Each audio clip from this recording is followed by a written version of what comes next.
Salut Bromont, toujours mon secteur préféré parce que c'est si beau, Bromont. J'ai pris mon été vraiment relax, mais là je recommence à te donner de l'information sur l'immobilier. Là je veux faire un wrap-up de l'été, comment ça s'est passé niveau immobilier dans ta région ou dans la région où tu cherches à investir ou acheter. Donc on va revoir 5 statistiques super importantes. Commençons tout de suite par le nombre de jours médians sur le marché.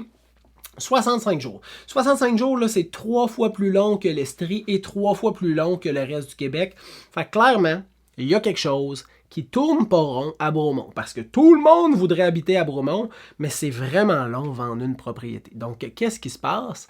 Eh bien, on va le voir avec le reste des statistiques.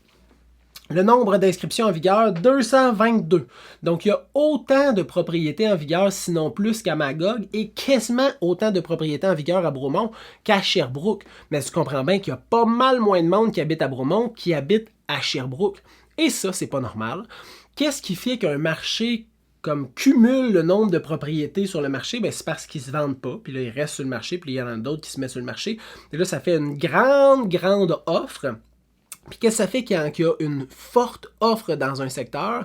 Ben, les gens ont le choix, sont pas pressés, peuvent prendre leur temps, peuvent négocier, et c'est direct pour ça que le prix de vente versus le prix originalement affiché sur Centris est à 94%.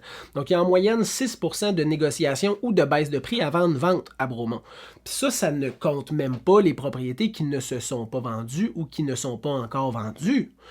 Fait qu'à Bromont, ce qui se passe présentement, c'est que les propriétaires demandent trop cher pour leur maison. C'est long à vendre, ça reste sur le marché, ça crée une offre qui est énorme sur le marché, ce qui fait qu'il n'y a pas de pression sur les acheteurs. Les gens ont le beau jeu, ils ont le temps, peuvent négocier, peuvent faire une visite, refaire une visite, négocier, refuser, refaire une offre.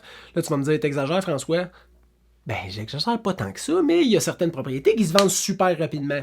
Mais je te dirais que la majorité, c'est plus long, parce que les prix demandés sont un peu supérieurs à ce que les gens sont prêts à payer. Fait que là, l'offre augmente, puis ça réduit tout le reste.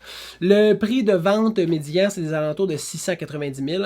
Puis le nombre de ventes effectuées, juin, il y en a eu 23, juillet 15 et 25 en août. Donc, il y a quand même eu un petit regain en août.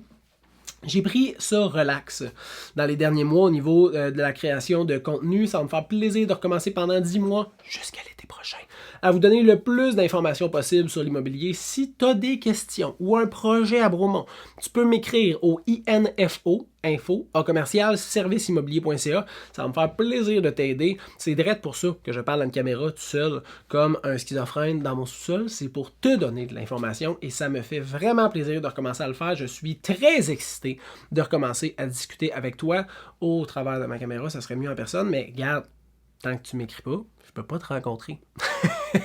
Je te souhaite une bonne fin de journée. On se revoit au courant du mois prochain. Bye!